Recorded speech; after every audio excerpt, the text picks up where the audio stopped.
Arm got on the typing machine and chatted about Roki Sasaki. He's got an Arsenal breakdown that we're going to walk through off the top of this, and then we are going to do the National League East season in review. It's a Just Baseball show. Today is Wednesday, November 20th. Jack Aram, as always, it is presented by BetMGM. Remember to use promo code JustBaseball when signing up. Um, that was a phenomenal article that Thank I you. read from you. Yeah, that's live at justbaseball.com. It's linked in the episode description. I feel like the narrative around Roki Sasaki, hey, by the way, how are you? I'm doing good. I'm I I'm honestly glad to be done with that. Like it was a lot of yeah, fun, but with the way that the IFA, especially like NPB data can be a little bit difficult to sift through, so I had to cross-check a lot of it. yeah. Just how unique his situation is, which I'll get into. Like this took me longer than the Yamamoto piece. I think it took me longer than maybe two of the, pieces that I put together on the IFA targets last year. So I am like just kind of excited to be done with it, but hopefully people enjoy it because it was a lot of fun to put together. It just was a lot more like research than I would have expected and a lot more cross-checking because he's so unique. Yeah, essentially it is like an Arsenal breakdown of Roki Sasaki. And we unfortunately like haven't gotten an exhaustive Arsenal breakdown before this. I don't think. At least I Mm-mm. haven't read any because his Arsenal looked different in 2024 than it looked in 2022 and in the World Baseball Classic in 23 and even during the NPB season in 2023. So, you know what he was doing when he was 20 years old, and you know that he hit 102 miles an hour, and you knew that the splitter was gross. But why is the splitter gross? Why is his fastball ticking down? What other characteristics of the fastball are subdued as he deals with shoulder fatigue and then an oblique issue as well in 2024? So it is really interesting to kind of get the context behind the Arsenal and understand like this guy may have a little bit of reliever risk, but it's elite reliever risk. Yeah. Yeah, that's the fun part, right? Where it's like that's where we're talking about floor and ceiling, where Yeah. you could say, okay, well, technically Sasaki has a little bit more reliever risk than a Yamamoto, but that doesn't necessarily mean the floor is lower because Yamamoto, his arsenal is more conducive to, being a starter. And if he didn't reach, the heights that we're already seeing him capable of reaching, of being that frontline type of arm, it would have been like, okay, he's more of a middle rotation arm or whatever it may be. With Sasaki, if it doesn't work as a starter, it's mostly going to be due to circumstances that I think are not really conducive to being able to go 6, 7, 8 innings, right? So you move him to the bullpen, but if you did move him to the bullpen, he'd be one of the best relievers in Major League Baseball because his fastball and splitter combination is the most unique. I think the second it gets stateside, like, is the most unique two-pitch combination that you would have in Major League Baseball, which I'll get into more. But I ultimately think that he's obviously going to be a starter. But when you start thinking about maybe the injuries and does he struggle to find a breaking ball, which I'll get into a little bit, like there can be that perceived reliever risk, but as you mentioned, like if he moves to the bullpen with those two pitches, he would probably be the best reliever in Major League Baseball. So that's the really unique aspect of it, right? Like Emmanuel Clase was a starter. You move him to the bullpen. Now he's one of the best closers, if not the best closer in Major League Baseball. That's more valuable than a number three starter. So the floor ceiling conversation is always a fascinating one there. Yeah. But I think there's just more variance in terms of types of outcomes with Sasaki. But ultimately, like you look at the Arsenal, he should start, right? And he has every single ability to be a front line, one of the best starters in Major League Baseball. I just think there's more variance and more at hand here than a Yamamoto. And again, it wouldn't surprise me if Sasaki's better if he puts everything together. But with Yamamoto, you could look at the fastball characteristics. You could look at, also how it could translate to Major League Baseball and the release characteristics. His splitter was also fantastic, but then his feel for the breaking ball, his feel for a cutter, just the way that he could kind of massage his way through all these different offerings. I think Sasaki is still trying to figure out what he wants to do as a pitcher, which is totally fine considering he's 23. He doesn't, have nearly the experience Yamamoto had. Right. And now he comes over stateside. Big part of the conversation here, I think, is, when he's picking a team, everyone can offer him the same amount, which we've talked about. Like, it's going to be where he can develop best, right? And I think that's a big part of this thing where Sasaki is much less of a finished product than what we're usually used to seeing when players come over here. And that can be a great thing because now you can take this player, see what he does well, and maybe show him things that he hasn't even really maybe realized yet in terms of how he can throw this Major League Baseball and how he can maybe unlock a little bit more here with what he can do. This is one of the weird scenarios where a guy coming over like this is not a finished product just Hmm. yet. Like usually, I mean, there's a reason that there are these guardrails in place where you got to play, 6 years in the KBO or NPB, and you got to be 25 years old to come over. And essentially, like these guys are showing their finished product selves in Yeah. NPB or in the KBO for several years before they come over. Like we knew who Jung Hoo Lee was when he came over, and he's a young guy. Like Yeah. he's got a long, hopefully fruitful Major League Baseball career in front of him, but we know who Jung Hoo Lee is. We might not know what 30-year-old Roki Sasaki looks like at 23 years old. Yeah. We know what 31-year-old Yoshinobu Yamamoto looks like at 25, 26 years old. So, without spoiling the article, can you kind of give the TLDR and the arsenal and like what Yeah. changed from 23 to 24? Yeah, absolutely. And one note on Yamamoto too, though, when I did that Arsenal breakdown last year, the one thing that stood out to me was like, okay, he never threw his slider much out there, and it was a true sweeper. And I think in that article, if you go back and look at it, I mentioned at the end like this is a pitch that he should probably throw more, but I almost didn't mention it because he only throws it about 3% of the time. Yamamoto, even a more finished product by the end of the season. What was the big thing that ended up changing for him was he started leaning into that slider a little bit more, right? The splitter command was a little bit spotty at points after he came back from the injury. He makes a subtle adjustment. And I think that's something that we're going to see continue. He's going to start throwing that slider or that true sweeper more. And yeah, that even shows you like pitchers are always tinkering and always adjusting. So even a guy like Yamamoto still making some changes. But with Sasaki, I think the big thing here is what does he look like health wise? Because you talked about the injuries, and when you look at the Arsenal, still a fantastic Arsenal, still had a great year, but it was slightly subdued from what we saw in 2023, which was apparently due to this shoulder fatigue. But still, the fastball averaged 97 miles per hour as opposed to the 99 that he normally averages. Yeah. The big thing for me was the compounding characteristics also slipping a little bit, where he lost 2 inches of vert. And I think this is important because usually when you go from the NPB ball to a Major League Baseball, you're going to lose 2 inches of vert, generally speaking. If you look at a lot of the other pitchers through the years and more recently, that seems to be the case. And if you look at the data from Sasaki's World Baseball Classic Yeah. appearance, that was back when he was healthy. It was about 16 inches of vert. He averages 18 inches out in NPB up until this past season, where he dropped to 16. So relatively speaking, that would mean if nothing changes, he would drop to 14 in MLB, and I think that would be a little bit of a concern. I think he's going to get back to that 99 miles per hour with 18 inches of vert with the NPB ball, and be back to that kind of World Baseball Classic type of fastball that we saw. But that's just something important to monitor, because you saw the in zone whiff rates, I think, drop in half on the fastball. And then you saw, as a result, I think, hitters start to make a little bit more contact against him, because it isn't a fastball that's going to totally dominate within the zone. So I think he needs, every inch of that vert there, especially when it's not 99. But Real regardless, quick, yeah. real quick to contextualize that, because you're throwing out 18 to 16 to 14 from his release. Like we're essentially talking about a good four seam fastball that's going to get a ton of whiff up in the zone if he is healthy and he's at that, like, what, 17, 18 range.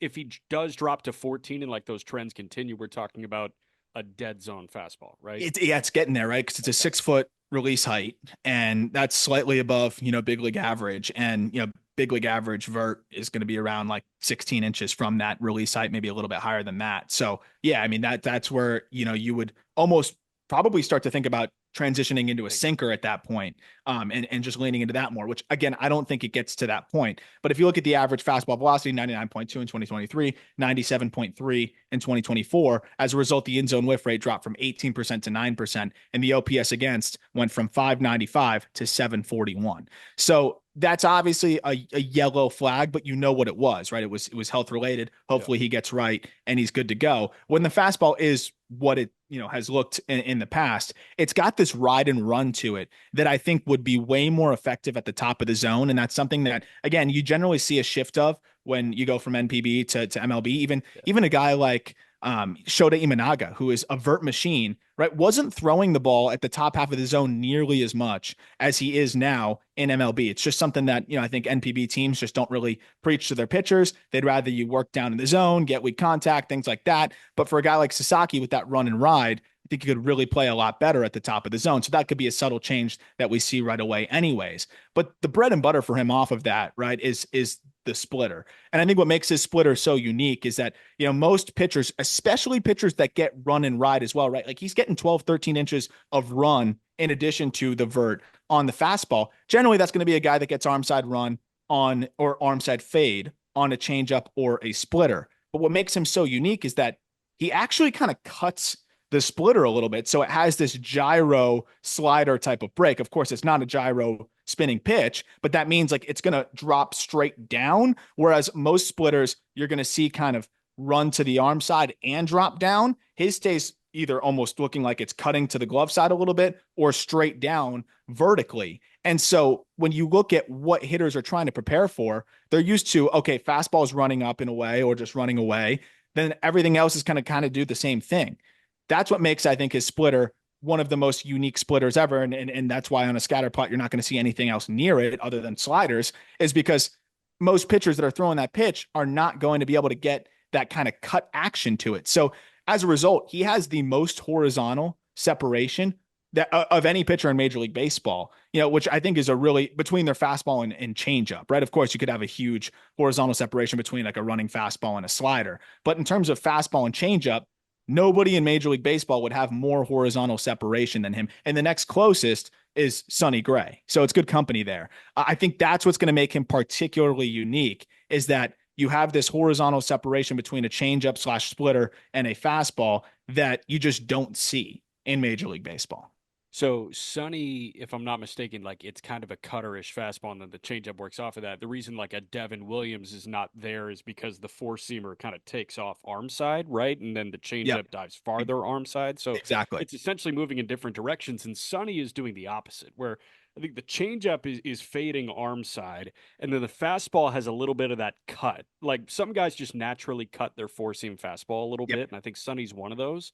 Um, but like with Sasaki, what you're saying is he gets the arm side run on the fastball, and then the splitter is almost like this weird like cut split.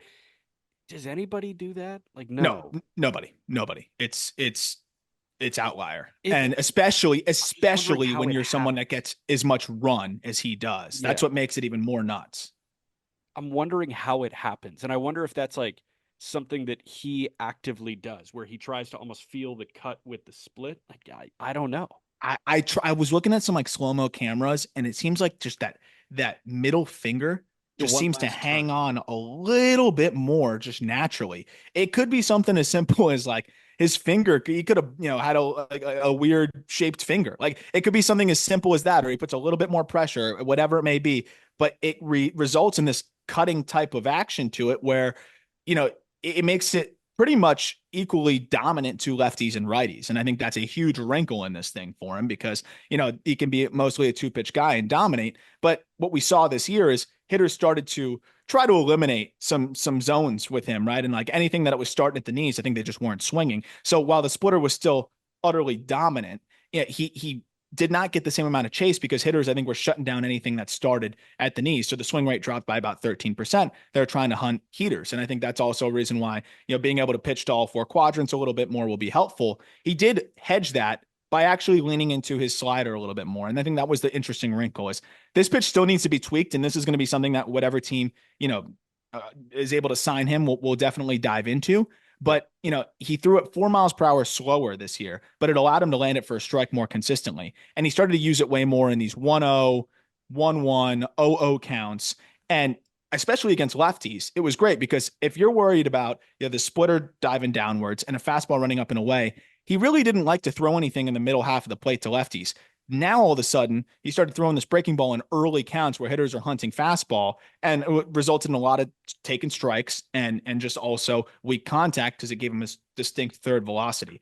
I think in terms of the pitch in a vacuum, it's not that great from a shape perspective. Like he just doesn't spin it nearly as well as he does, throw the fastball and the splitter. So I think there's going to be some tweaks and things like that. But I do think that there was something valuable to be like, taken away from here, which is the way hitters were approaching him. He was able to use that breaking ball early in counts to kind of take them off the trail, save that splitter for later in the count to put them away. But that's the thing that I think is going to be really interesting to monitor is does a team want him to keep throwing that slower slider that he threw this year? Do they want him to try to throw a more vertical breaking ball? I think that's going to be more difficult for him.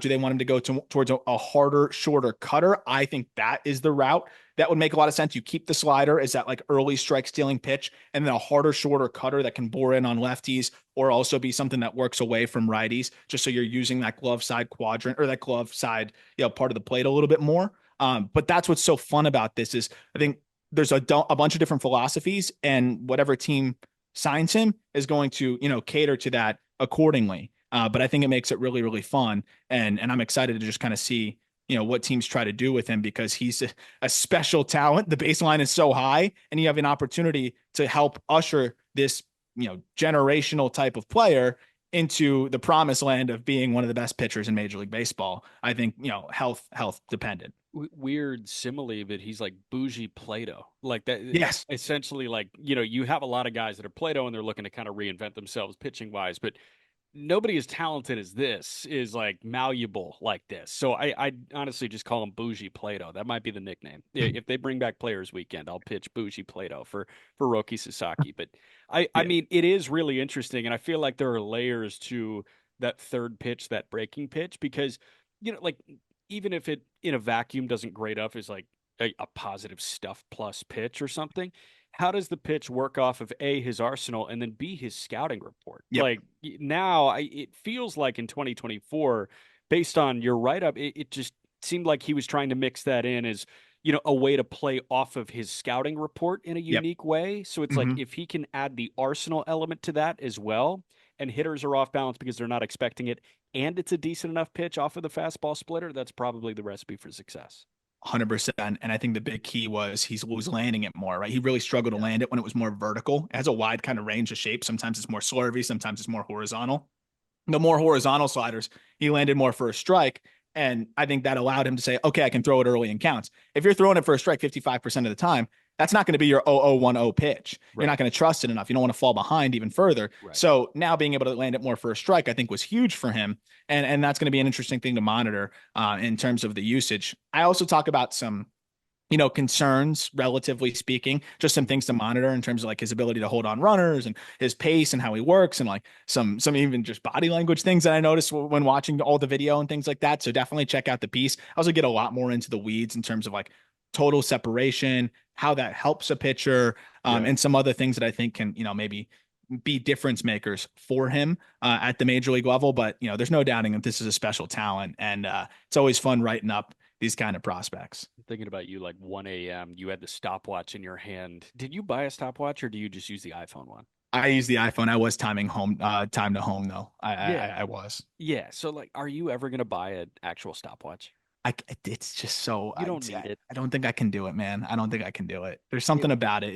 It just it looks too try hard. if I can't you do it. were well, and like plus, I mean, you're sitting in like your home office. Like if you were just sitting in your home office with a stopwatch, that'd Even be at the the ballpark, corniest man. stuff. I'm not faulting. Like I think you need to be like 50 to have the I stopwatch. think you need to be on the field wearing a helmet in a coach's box. Like I think it should be the first base coach with a Yeah. stopwatch, and everybody else should be iPhoning it. Well, that's the thing is the scouts like they use them. You have video, man. Like you can just use the video to then time it up more accurately. I don't really trust hand times that much unless I'm able to use video as a reference point. Yeah, on my smartphone, man. Just like use the smartphone. Like you don't need that. There are so many things that I feel like are just so not needed anymore that I can find at like Dick's Sporting Goods right now, and it's crazy. I walk in there, I'm like, I have this on my phone, and it's free. Like a That's ruler. baseball, baby. That is baseball. That's crazy. All right, let's get to the National League East. This was a very fun division this year where you had three teams in the postseason, and you had two teams that were very not good, although showed signs of life in one way or another. We'll start with the division winner here. The Philadelphia Phillies this year were 95 and 67. They were fifth in team OPS. They were fifth in runs scored.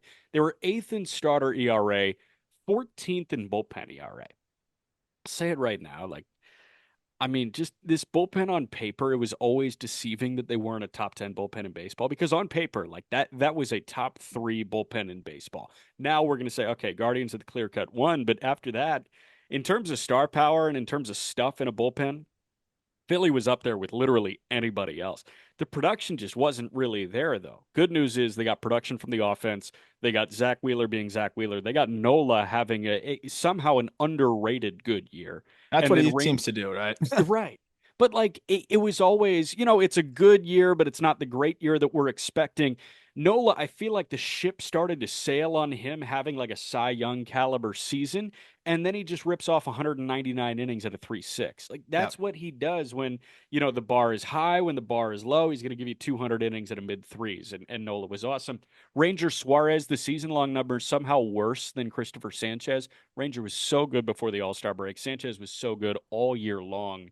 This rotation was awesome. Their bullpen showed their flaws, and their offense, it was just good enough to be a top five offense in baseball.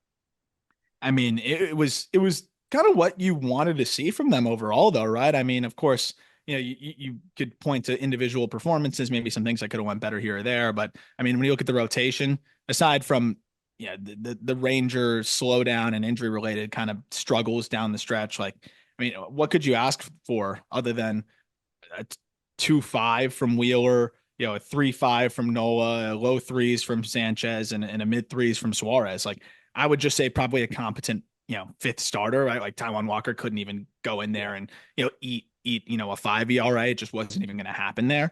And, it was sometimes that revolving door to a degree. But I mean, other than that, I think just the only area where you could probably say was a bit disappointing, I agree, would be the bullpen. Like the offense still did what they were supposed to do. And Yeah. I mean, that's why the team was comfortably one of the best in baseball for the majority of the season. I'm trying to think, would you say that they really exceeded or underwhelmed in terms of expectations? I would say they were right on, if not slightly better than I expectation. to be honest, I don't remember their preseason win total. Obviously, they won 95 games this year, but just in terms of expectations going into this year, like I feel like at the end of the day, 95 wins exceeded those expectations, especially winning the division too. I'm It looking was at it 90 and a now. half, by the way. It was 90 and a half, so they Mhm. exceeded by 4 wins, essentially, or 5 wins. So, like, yeah, I mean, they exceeded expectations, I guess. It's just this weird thing, and it's probably a recency thing and how the season ended and their unceremonious exit in October. But the bottom of that lineup got exposed for a long time Yeah. this year, and very rarely do you see a 95 win team look to reinvent half of their lineup in an offseason. But that's what they're doing this year. Like they put their third baseman on the trade block, essentially. They've made it very clear that they need an answer in center, and they might need an answer in left, and they might need an answer in right at some point soon. It's really interesting to see. And, you see that they're fifth in team OPS, they're fifth in runs scored. I was almost surprised by that personally because I feel like a lot of the Philly dialogue around their lineup was, oh, this guy's underperforming and Johan Rojas has been bad and Castellanos, like he's only hitting and he's not hitting enough to provide immense value. And Bryson Stott's having a down year and Alec Boehm's having a bad year, after a really hot month. There were so many negatives I feel like that Yeah. kept on creeping up, but that might have just been the standard that we set for them early in the year. Well, and I think that kind of alludes to maybe the offensive side of things not maybe holding up its end of the bargain as much as maybe the surface level stats would suggest Right. because of just you're going to get the dominance from your guys, right? The future Hall of Famer and Bryce Harper and of course even Trey Turner just getting things going and still being Trey Turner for most of the year, but you also get the Schwarber stretches and things like that. But I love that you mentioned the outfield. Like if you look at F war by outfield in Major League Baseball this past year, Phillies were 20th. And that's one side of it. But if you look at offensive as well, WRC plus, they were 21st, just behind the LA Angels. And like that is a surprise to me. Obviously, you look at the team and you understand that now you moved Schwarber out of the outfield. That's a good thing, right? You want him mostly playing, in the DH spot and just raking. But I think there was a lot, expected of Nick Castellanos, who I know did show up in the postseason, but Brandon Marsh as well, which I do think he kind of earned the right to have that expected of him. And then Johan Rojas, which probably shouldn't have been expected to do as much, and maybe that was where they left themselves exposed. Could you have expected a 526 OPS? No, I think you probably hoped that it would have been better than that. But That's definitely not a guy that, I think I'm counting on to give me close to league average offense. And then, from there, if Marsh is hurt or Castellanos isn't performing and, Rojas is not the guy that you were hoping he would be, all of a sudden that infield looks really thin and you're, taking out basically, I think shooting from the hip, trying to grab an Austin Hayes to put it Yeah. together and things like that. So like, I'm with you. It's just it's surprising that a team that is that good and that had World Series aspirations found themselves in a situation where they were kind of that stuck outfield wise and didn't really address it directly, at the deadline either, with anything more than, relievers for Austin Hayes swap. Yeah, and they tried with Hayes, and I get it because Hayes has had like 3 month stretches where he looks like an all-star outfielder. So, I understand that effort, but I mean, obviously, like Philly and Baltimore were paired up on, on a billion things, and I think two like official transactions went through for them.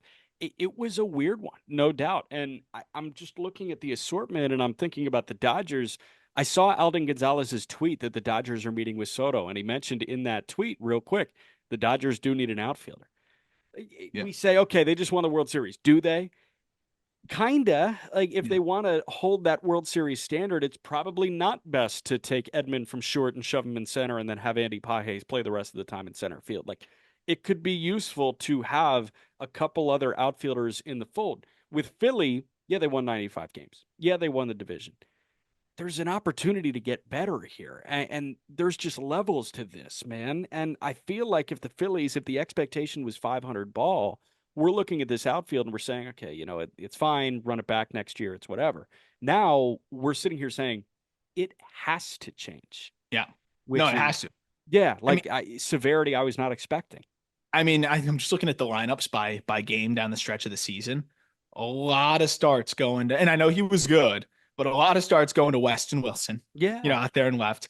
A lot of starts, or not a lot, but a handful going to Cal Stevenson in Hmm. center field. Still rolling out Johan Rojas because he's just the de facto best option there, right? Like, I mean, you started Rojas in 3 playoff games, and that's a tough spot. And I understand Castellanos is brings a lot to the clubhouse and shows up in the postseason. But knowing that, you're kind of stuck with a guy there that is not going to defend great and, ultimately over 162, like it's been a little while since Nick Castellanos has really been an impactful hitter. Remember, it's a corner outfield spot in a hitter friendly park.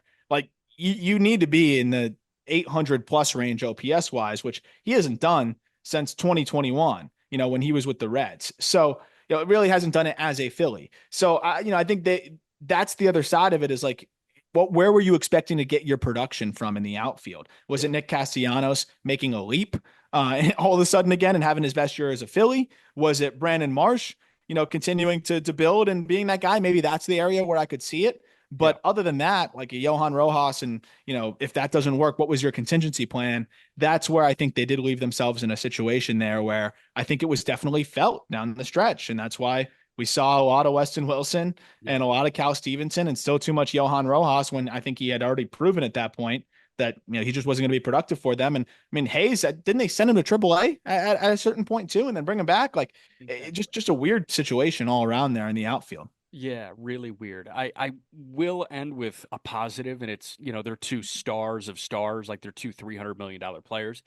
Trey Turner had a bounce back year that he needed in Yep. Philly. Like if it was back to back poor years, I mean, we're sitting here saying like, wow, they're really tied to that. But Trey Turner is one of the better shortstops in baseball. I know not defensively, but the all around game, what he provides offensively, what he provides on the base paths, and just who he is, like that's one of the smoothest players in baseball.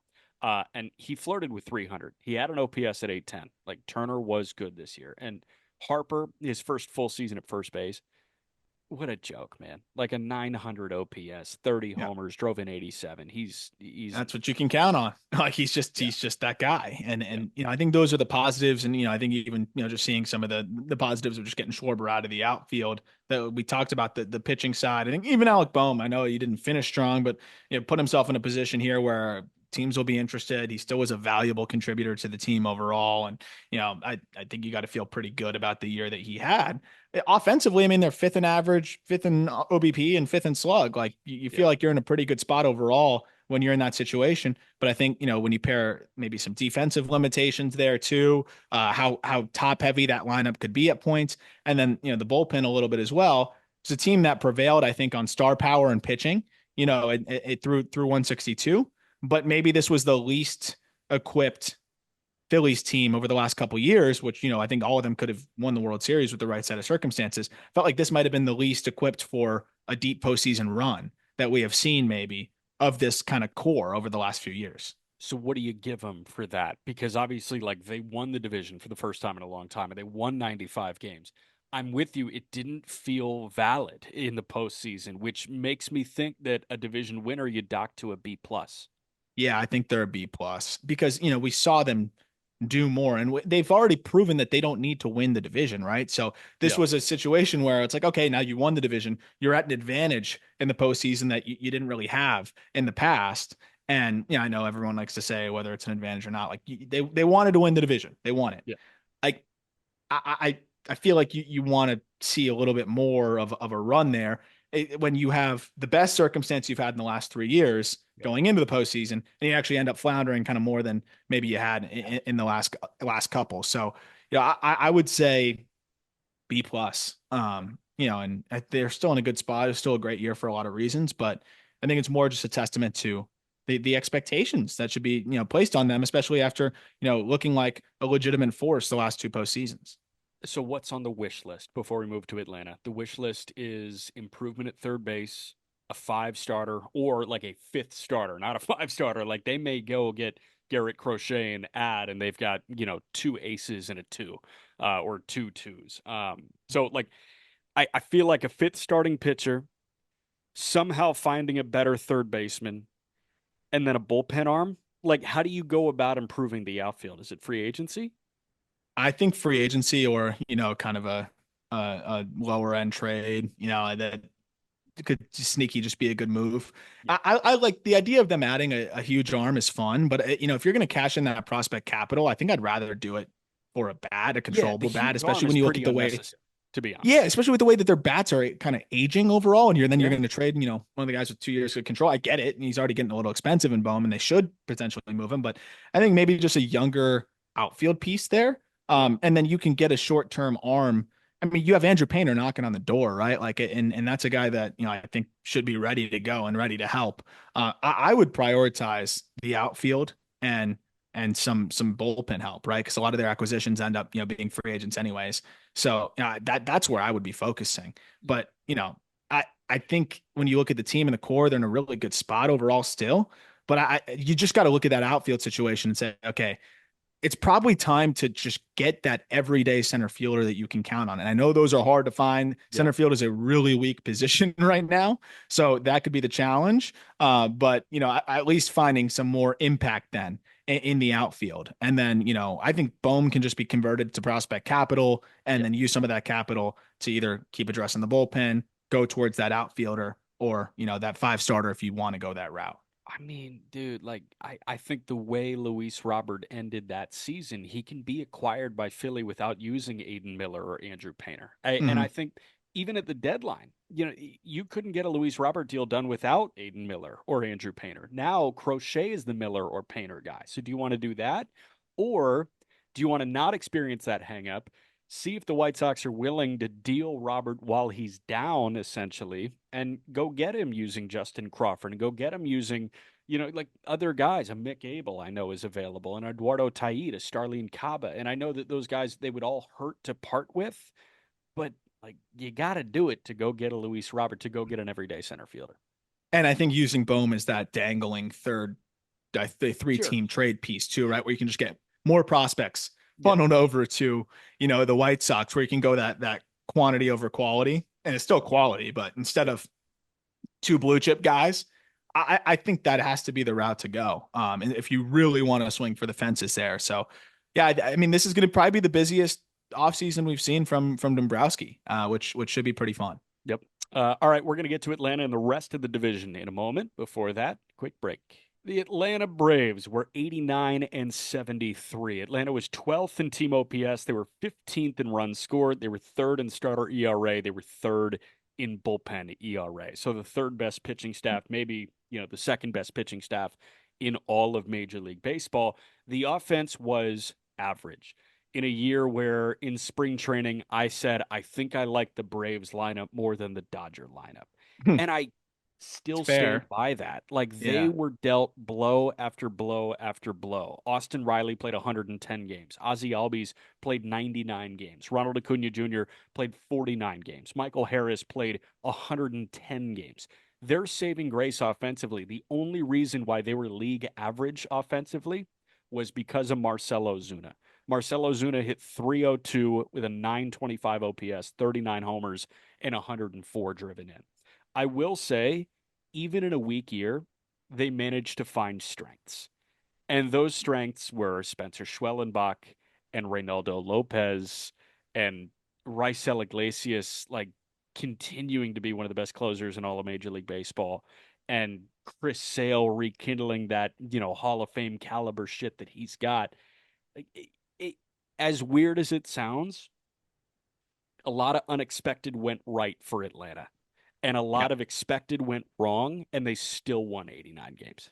I mean, I think it's remarkable that they survived this season. And were able to actually still have meaningful games down the stretch. Like I really think it's so difficult to survive with everything that they have faced. I was gonna play a game, but you probably had it in front of you. How many hitters do you think had 500 or more plate appearances Oh, this past season? I don't have it in front of me right now. Ozuna, Yep, let's go. Um, 500. 500 plate appearances. Olson gets to Yep, 700 that's in his two. sleep. Did Arcia? Yep, you got it. Those are the three. Those are the three. Okay. That's it. That's it. Those three. So your worst hitter essentially, and then a guy that had kind of a frustrating year, then got it going at the end, and then your best hitter. But I mean, regardless, you just can't have a revolving door like that of hitters. Three guys with 500 plate appearances is just absurd. Like how do you survive that way? And I think even if you sort it down to 400, like it's still a very short list. So I think from that lens, like how are they supposed to survive this thing? You lose, your MVP and Ronald Acuna Jr. Like you mentioned, like, even like Michael Harris, missed a lot of time. It was a really, I think when you look at the injuries paired with some players, maybe because of the injuries taking a step back or whatever it may be, like a Sean Murphy, it's remarkable that they were even able to, compete and be close to 90 wins. And I think a big reason like that it was even possible was how good the pitching was. And that has to be credit to the Braves there too, because, they went out, trade for Chris Sale, obviously a great move. Yeah. He clearly is back to that form and helped carry them.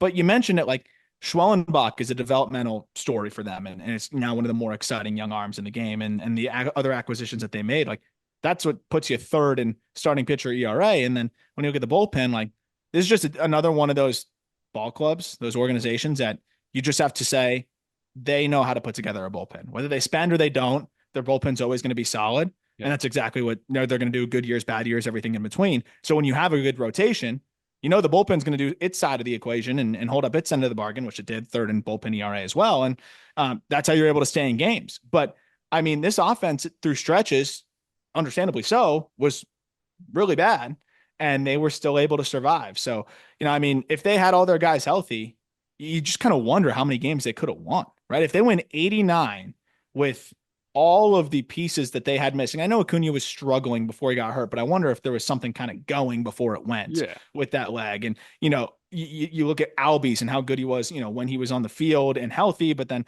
I think there was a lot of like residual, with that too. Like on top of all the other players that we mentioned, and Riley missing so many games at the end. Like if you have all those guys healthy, I don't think it's far fetched at all that this team wins 100 games and they're probably more aggressive at the deadline. Yeah, I'm totally with you. And you used what, slightly disappointing for Olson? How'd you put it?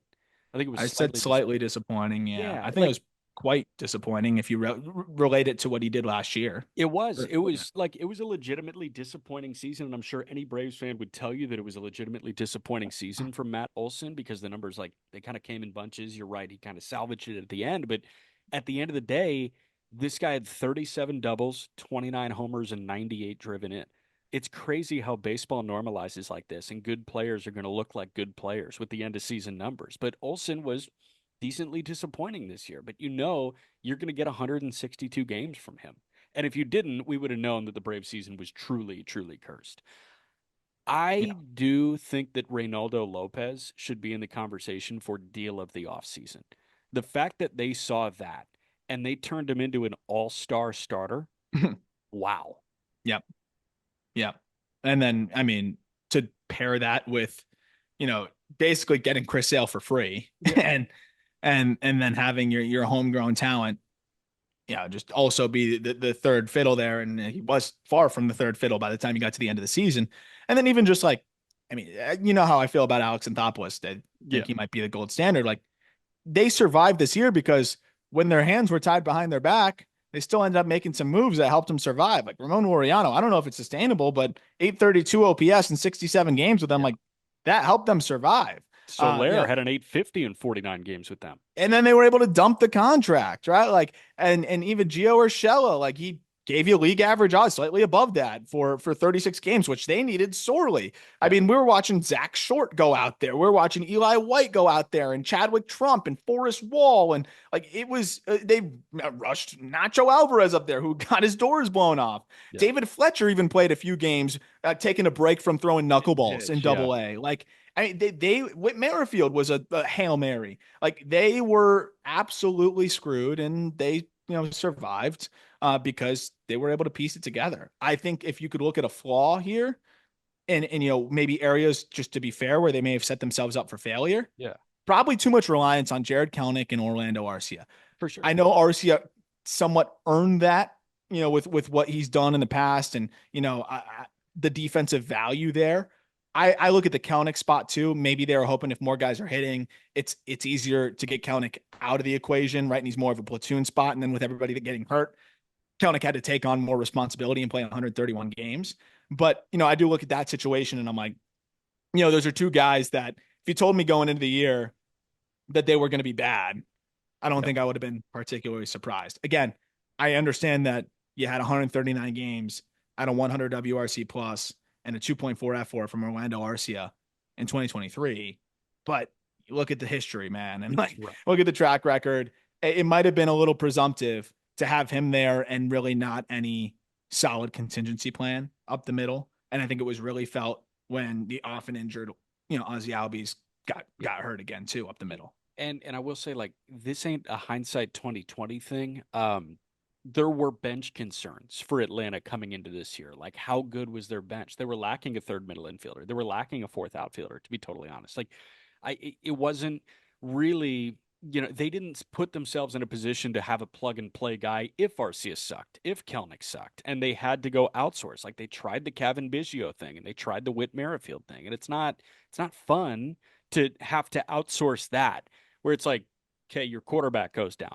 Is your backup ready, or do you need to go sign Tyler Huntley? Like Yeah, it's exactly. brutal. So I feel like they essentially put themselves in the Dolphin situation where you had Plan A and Plan B sucked, and you were just Yeah. hoping that Plan A was going to work. And the fact that Plan B in so many different facets of this lineup got them to 89 wins is so commendable on Brian Snitker, on Alex Anthopoulos, and on the guys that were on the field too.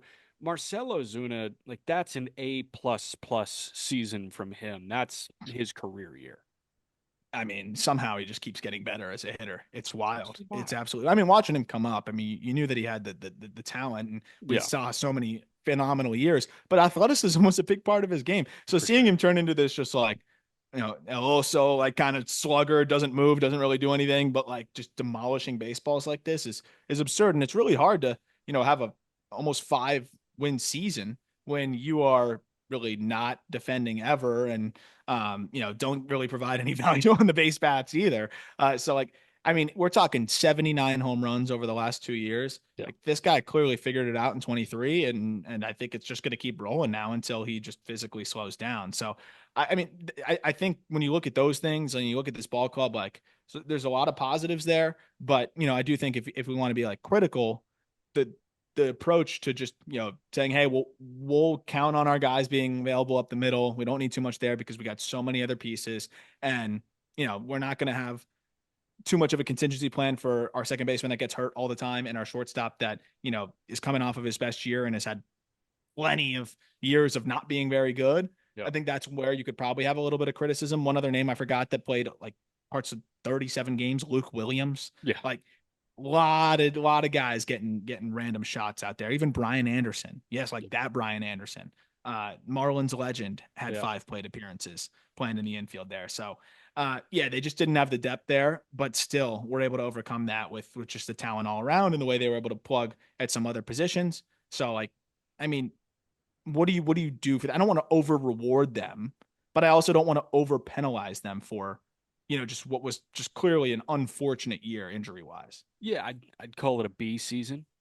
Yeah, I was gonna say B minus, but I mean 89 wins is can put you in a good spot most years. With all the adversity, I'd go B. I can't ding the team as a whole for Ronald Acuna having a leg blowout on him. Like I can't, ding the team as a whole for Spencer Strider getting the brace after spring training. Like it's That's the other thing one. we didn't even mention. Spencer Strider, like if they had Strider available as well with those bats, I Yeah, still think this is easily the best team in Major League Baseball. I think so. So yeah, I lean B because it felt like so much of this was non-controllable, and even Riley, like the finicky month and a half that he had, it's just like this sucks. This is just a year from hell for Atlanta, and they're going to be back and as good as ever in 2025.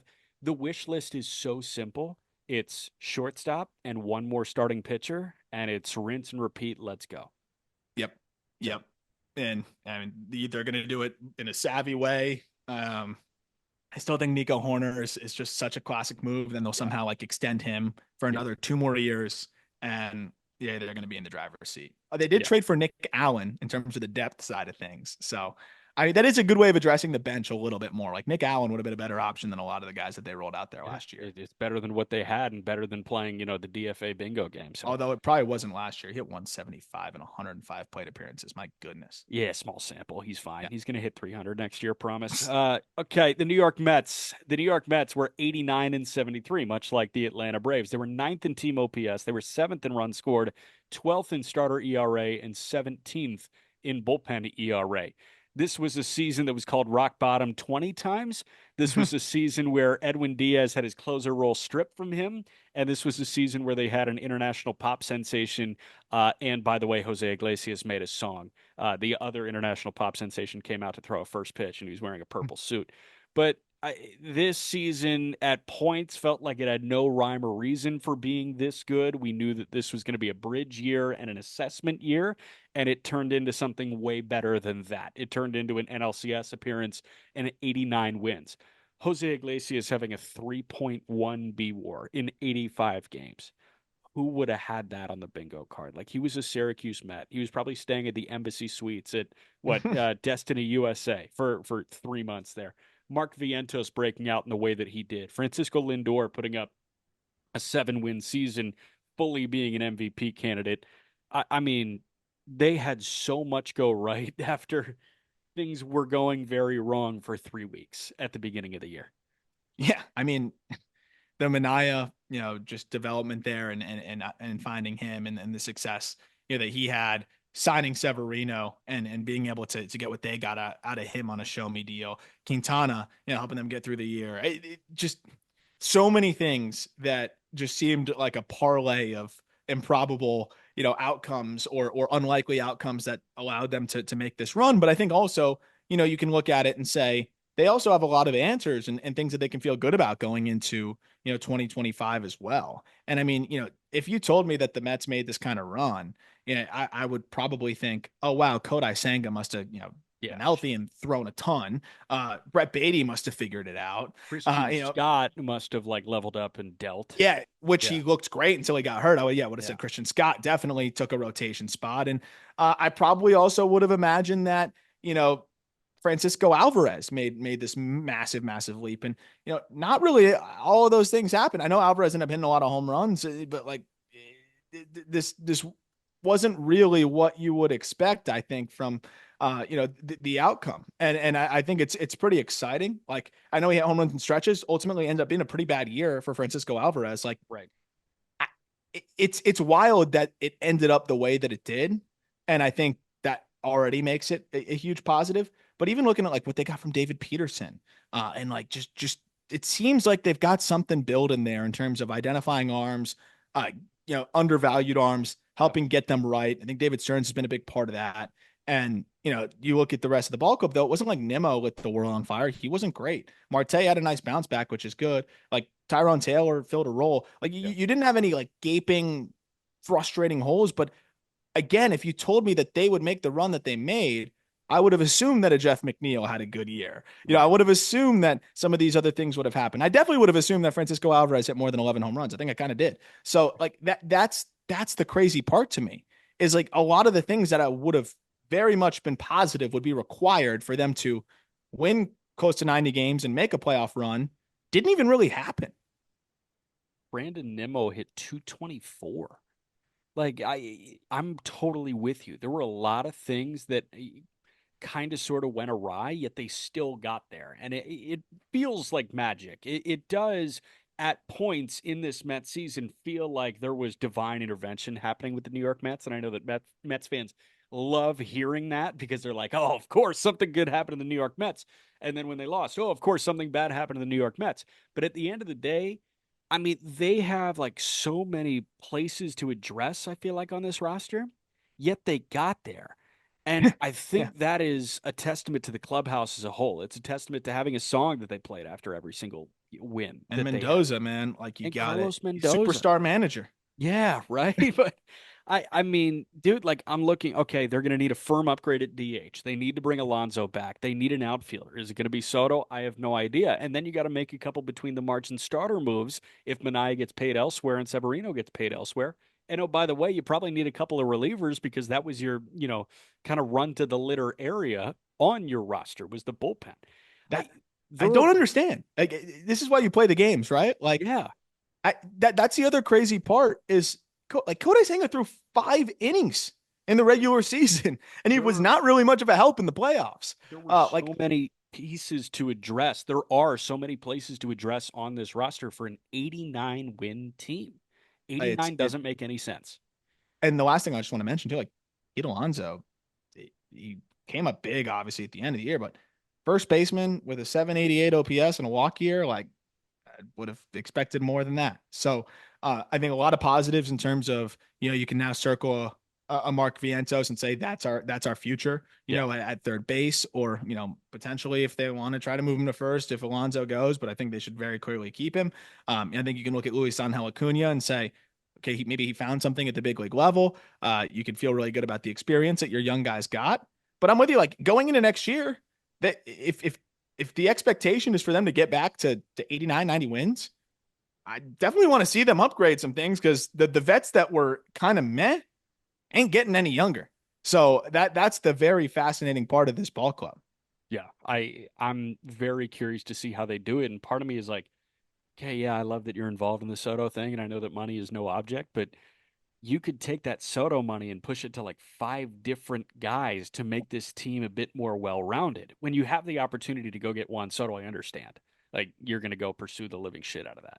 When you have the opportunity to be in the Corbin Burns sweepstakes, I understand. Like you're going to go pursue that. So pursue it, have fun, but have fallback options. And I think David Stearns is going to have those. I don't know if Billy Epler had those because Billy Epler was operating like a huge market GM, like a Steve Cohen led team GM. David Stearns has that Milwaukee background. He has that between the margins experience. Can you go get the between the margins guys while also being involved in the $600 million outfielder sweepstakes? Exactly. I can't wait. Another team that just obviously so pumped to see what they do this offseason. And it just kind of gives us a little bit of an idea of what the expectations are next year. But the timeline definitely I think is shifted, and I think they're really looking to make a push next year after the taste that I think Steve Cohen got this past season. Is this an A+ season? Like the regular season, like they're a fortunate situation away at the end of the year from not even making the playoffs still Mm-hmm. though. So like that's what keeps me from like the A+. Like I do think that there was some luck involved. Of course, there is just luck involved in general, anyways, in the playoffs and with teams and baseball and sports. Over the course of these seasons and postseasons. Yeah. I think it's an A. I think it's an A Yeah. because again, like the few things are slightly different at the end of the year, and they come up just short. What grade are we giving them? Still a positive one, but But a B, B. I think So so. I think A. I think A. A plus season, I feel like has to No, be no, no. like If they didn't make the postseason, like I feel like we would resort to B. yes. So that's why I feel like with them making this run, I think that bolsters you up to an A. I think if they, Yeah. made it to the World Series, Then it's an A maybe plus. it's at A plus. Okay. Yeah, I can get behind A as well. Like Still an expensive team. Like I know that what for the sure. expectations were and everything, it's still a top payroll ball club. And like For sure. that's something that like I think we get away from sometimes is like this was still an expensive team. This isn't this total underdog story as Right. much as it was unlikely and surprising and fun. Yeah, I think the two A plus seasons in Major League Baseball, we talked about Cleveland. Like Cleveland had an A plus season, and then I think the Dodgers. Like that's probably it. And you reserve the A pluses for those two teams. And Yeah. the Mets are a firm A. So let's go to the Washington Nationals, the the bottom two in this division. The Nats this year were 71 and 91. They were 25th in team OPS. They were 25th in runs scored. They were 23rd in starter ERA. They were 21st in bullpen ERA. They were bottom 10 in every aspect of their roster. They did move a couple of bullpen arms. They did send Hunter Harvey to Kansas City.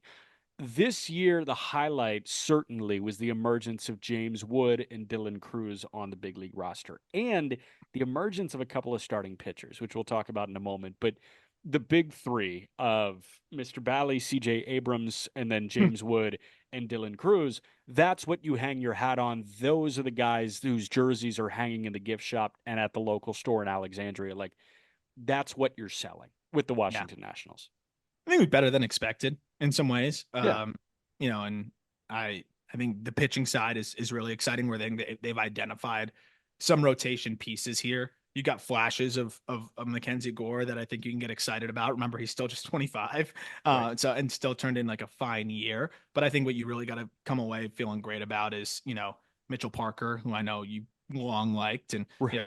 looking like he can just very solidly grab a rotation spot. Like I understand those guys are not like franchise altering pieces like a Mitchell Parker. But when we were trying to look at what this rotation could be in 2 years, 3 years, it was really hard to envision anything. You, Yeah. you look at the farm system, you look at a lot of like, you can't just sign all five starters. So to have a Mitchell Parker that I feel great about grabbing the four spot in my rotation for the next 5 years, Yeah. that was huge. That was absolutely huge. And I think when you look at some of the other arms that they've just kind of settled into here and have to feel pretty good about, I think they are much better off going into 2025 than they were going into 2024 Yeah. on both the pitching and the offensive side of things. And a lot of that is just nature of a rebuild, but I think a lot of that is also some of the things that we saw at the big league level. And I think that resulted in a few more wins than probably would have been expected from the Nats. I think they were expected to win mid 60s. They won 71. Yeah. So it's nothing crazy, but definitely was better.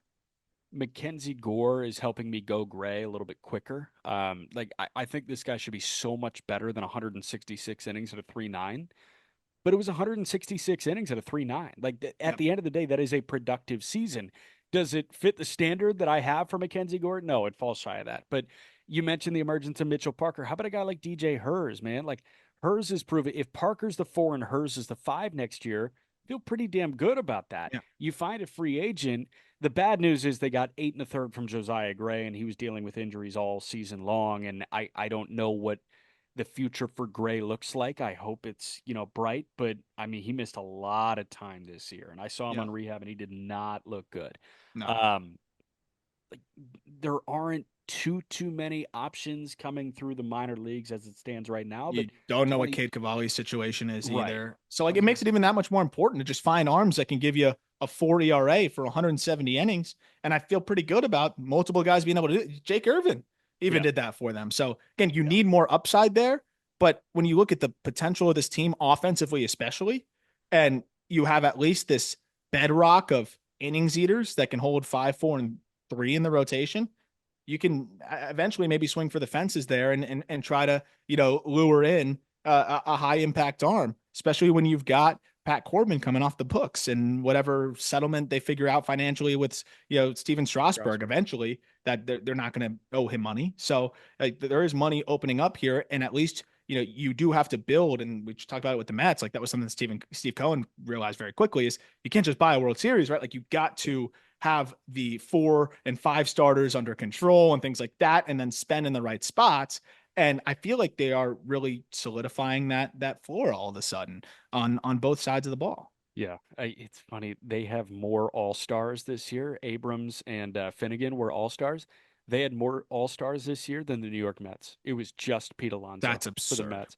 It's crazy to think about, but I just see the All Star note here for Abrams and Finnegan. I was like, I went back and I looked at the Mets, and obviously it's pretty well documented that Lindor was not an All Star this year, but none of those arms were an All Star this year. It was just Pete Alonso who had an underperformance of a season. So bizarre. When did you decide that you were out on Keibert Ruiz? For me, it was like May. Like a year and a half ago. Okay. Yeah, I was That late to was the that's an party. age old debate with our guy Colby Olson, our head of partnerships, who I know loves him because a lot of people do. He checks a lot of I think analytical markers. Yeah. Yeah, I don't see it. So that's what I was going to say to you. Like if I told you that Keibert Ruiz was going to have a 619, you also were going to get Joey Gallo at what was a 613. Yeah. Um, you are going to lose Josiah Gray for pretty much the whole season. You're going to lose Trevor Williams for the vast majority of the season. Yeah, what would you say? Like, what would your expectation be of how this Nationals team would finish? Oh, also they trade Lane Thomas at the Yeah. deadline. They move a Jesse Winker. Like, what would your expectation be of how many games this team would have won if I gave you those circumstances? 57 Yeah, and they won that's 71. yeah. So that's why I think they've got to be a passing grade. Yeah, I think so. But it's again, I don't want to like because the standard is so low, end up getting a little ahead of ourselves. Is C plus? I'll call it a C plus because, like, Yeah, at the end of the day, you did lose 91 games this they year. lost 91 games, but like a C is what? That's not a passing. Well, I guess it is a passing grade, right? But It is like I'd say that's kind of a net neutral. Like this year went a little bit better than expected, which is what makes me skew to C plus. I'm with it. I like it.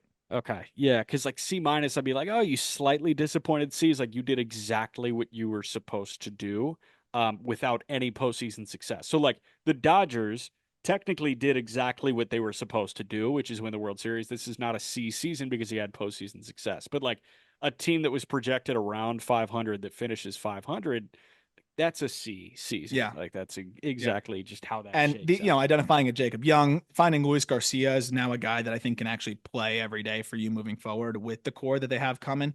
Yeah, Yeah. and they still netted prospects like definitely a C plus. Yeah.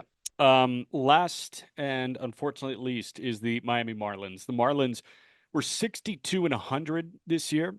They were 26th in team OPS. They were 27th in runs scored. They were the second worst team in baseball by starter ERA, and they were 22nd in Major League Baseball in bullpen ERA. So they were bottom 8 in every category.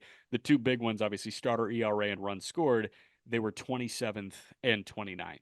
This was a season where a lot went awry for the Miami Marlins, and we talk about their pitching strengths. They went the entire year without Sandy Alcantara. They went the entire year without Yuri Perez. On the field, this was a disappointment. There's zero doubt about that. But entertain the idea that they might have sort of found a path to a direction this year at the deadline and, a couple reclamation projects, things like that.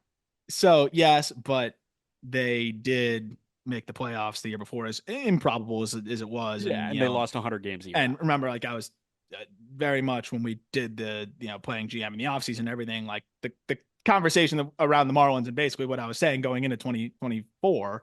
It's a big reason why Peter was like, okay, yeah, I got to fade the heck out of this team, like Yeah, because I just laid it all out, and I'm like, I don't see how they get anywhere near where they were. So like, right. I was kind of expecting this, but I think when you go from playoffs to not, and it's this bad, and it's 62 and 100, it it definitely is felt. But this was a team that we've talked about it so many times. Like the farm system was not good. They're never going to be able to spend their way to success. Obviously, they don't really have that many controllable good pieces on the position player side. Like they needed to shake things up and find a direction. And I'm glad they did. If you're looking at the long term success of this organization, and if for them to ever have a chance to really compete, I do think that this was a necessary evil. But they did lose 100 games. Yes. So that's what I'm juggling with. But you did lose your ace and you did lose your ace in the making as well. So I think that is a really important wrinkle in this whole thing. Do you know who led the Marlins in innings this year and how many it was? Who led the Miami Marlins in innings this year? Did he make any relief appearances? No. Okay. I mean, it wasn't Braxton. It That's was another thing. Braxton was out the entire year. yeah. I It mean, this was team this team didn't have a chance. That's the thing too. Is like their whole rotation was just ravaged. yeah. I mean, Luzardo was out the majority of the year. Max Meyer spent a bunch of time in AAA. It Max wasn't Meyer, Meyer. yeah, whatever that was. Was it Ryan Weathers? He is third at Okay. 86 and 2/3 innings. It wasn't Edward Cabrera, was it? He is second at 96 and a third innings. Who was it? Trevor Rogers at 105 and a third innings. Whoa, the The Marlins Norfolk had Tide. the Marlins had one pitcher throw 100 innings this year, and he finished the season in AAA Norfolk.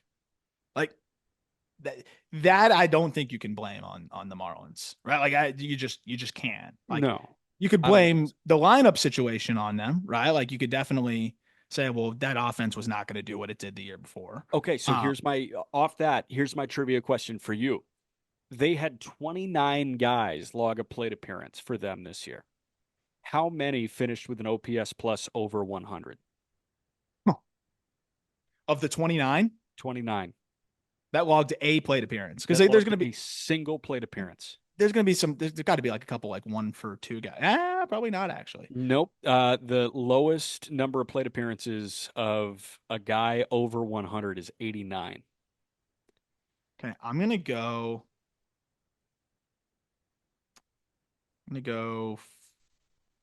five, four, five is final answer. Six is the Oh, answer. So you're just a hater. Do you know who they are? Do you know who the six were? the six, it would be Jazz Chisholm. No, Jazz Oh wait, finished no, with no, not with Jazz the was a Marlins. 97 OPS plus as a Marlin. Wow, that's right. Xavier Edwards, Xavier Edwards, Jonah Bride, Jonah Bride.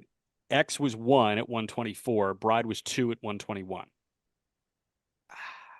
Jake Berger, Jake Berger was sixth at a 103 OPS plus. Griffin Conine, Griffin Conine was fourth at a 109 OPS plus. and Two more. two more. Yeah. Jesus Sanchez, he had to be right there. Nope. Jesus Sanchez was a 97 OPS plus. Oh, uh, Connor Norby, Connor Norby, 36 games at a 104 OPS plus, and another guy that played 44 games. huh, the King, Dane Myers. Dane Myers. Yep, I those are the love that six. guy. So Xavier Yeah, Edwards, Jonah Bride, Dane Myers, Griffin Conine, Connor Norby, Jake Berger, the six of the 29 guys that logged a plate appearance for the Miami Marlins with an OPS plus over 100. This offense is obviously a serious work in progress. They need a lot more help. They just protected Davison De Los Santos. He put him on the 40-man roster yesterday. Deadline was last night. We're going to do a Rule 5 breakdown, by the way, on the I call up can't wait. next week. I Yeah, can't wait. it's Arm Super Bowl for some weird reason. Like, there are better days on the baseball calendar, but he's like, Rule 5 is my thing. I'm the Rule 5 guy. It might be a Uh, little late. It might be a little light this year, though, unfortunately. yeah, like I do feel like they have some sort of direction now, which is Yes. really important for a team like this where they were so far off in the middle of this year even. The thing too is like we'll do the game right. If you tell me before the season that the Marlins will have one pitcher that throws over 100 innings, I'm going to say, oh my gosh, they had a disaster, right? Like Yeah. everybody went down. Holy crap! Like that's the crazy part is the offense, especially when they went young at the end of the year, like was not as putrid as I think the record would suggest. Because you always look at the Marlins as over the last few years being pitching centric. They're 29th in starting pitcher ERA, so Yeah. like they didn't have a chance. Yeah. So from that perspective, like the bullpen was close to league average. Again, the offense wasn't good, but it wasn't. I don't think it was the bottom. Was it? Where do they rank like in terms of WRC plus in the league? WRC plus in the league. I only have OPS in front of me right now, but I Well, can give you OPS a even. Where breakdown. did OPS land? Team OPS, they were 26th in baseball. Okay. I would have thought they're, think they're 30th with that record and the pitching names that they have. So Yeah. I think positive. You identify Xavier Edwards, who looks like he's, a building block for you for sure. you get another year of control of Jake Berger by like 5 days. So he's probably a building block for you too. And you get these prospects that are coming in. You get Sandy, Yuri, these other guys that are going to be healthy and available this coming season. Um, there's positives there. There's direction, as you mentioned, but I mean, they lost 100 games. So where do you go with? Probably D plus. Yeah, I think is the injury situation enough to go D plus? Yeah, because there's a lot of sympathy there for me. And this is a team where if their win total is in the mid to high 60s next year, like, in spring training, and it looks like Sandy is going to be the opening day starter and Yuri's only going to miss a month or something, like I'm very quick to say, you know what, I think pitching can get them over a mid 60s, high 60s win total. I feel like the sympathy card there pushes them to a D plus because they had legitimately nothing on the mound. So 126 pitchers through at least 100 innings this year, and the Marlins have one of them. Dude, One of them. I'd be curious who's like next lowest. I can go ahead and do that. It's gotta be wild. I mean, that, and it's like, okay, yeah, but some of that, maybe they had to be ready for that. I don't think you really could be. And beyond that, like, just if they had a guy that could just eat innings at a 5 ERA, they'd probably be okay. Yep. In terms of just like not absolutely being ravaged. I mean, Valente Bayozo was a guy that they were kind of counting on every fifth day for a good stretch there. So, yeah, definitely rough. But yeah, I think they proved that with this new front office, it's much more Rays data driven, that they can identify bullpen arms and put that together there, and they continue to add some intriguing waiver wire pickups, things like that. I like the prospects they added. I love that they gave Griff a shot, and clearly Yeah. I think it paid some dividends there. And I think they've got some younger pieces that are going to get a chance next year, and some guys that kind of prove themselves a little bit. So I could talk myself into this team, being a little bit better than what the Nats were, this past year, and kind of like just being fun and competitive and hovering around the mid to upper 70s, maybe even 80 wins if everything goes right with that rotation, and with some of the bats, and if they go get one or two complimentary guys. But if you tell me that again next year they're only going to have one guy throw more than 100 innings, I'm going to say, okay, they lost 100 games again. So Right. I do think that's you have to be kind of fair to that situation. Yeah. So instead of like going full fledged fail, I'll go D plus. I'll go D plus, and I do think by maybe mid season next year there's moderate intrigue on the mound every night in Yep. terms of a starting pitcher, which I think is really beneficial. And unfortunately, Washington didn't have that this year, and unfortunately, Miami didn't have that this year. The team that jumped to the forefront of my mind, where it's like, who would have the next lowest total of starting pitcher or of pitchers in general with 100 innings play? Brewers. So I went to Detroit, and Detroit had five of them. Like I didn't realize Casey Maeda even threw Mize 100 innings. Maeda threw 100 innings, man. Maeda threw 112 innings. Casey Mize dragged himself to 102 innings this year. I had no idea. That's the thing. It's a low bar. Like It is a that's low bar. that to really show like how ridiculous. Like Bryce Wilson threw 104 innings. Tyler Alexander threw 107 innings. Griffin Canning, Carlos Carrasco, like those guys all threw 100 plus. Bowden Francis, like, and the Marlins are fighting for their lives to try to get a guy to throw 100 innings. The Brewers had four guys. Yeah, Freddie Peralta, Colin Ray, Tobias Myers, Bryce Wilson. That's the Wow. next least. I have no idea. Has Like to be. I would need to go through team by team and Yeah, it just kind of has look to at the be query. though. If so, let us know in the YouTube comments. I would love to see if anyone could pull that. Yeah. So that's what we got. All right. Agreement on D plus on Miami. That's the National League East. That is your Roki Sasaki breakdown. Again, RM's Roki Sasaki Arsenal write up is in the episode description. We'll be back to do the National League Central with Petey Boy from Los Angeles or Santa Barbara, I guess. Santa Barbara. He would be Yeah. very angry if you didn't clarify that. Oh, that traffic, man. That Santa Yeah. Barbara traffic. All right, guys. We will talk to you on Friday.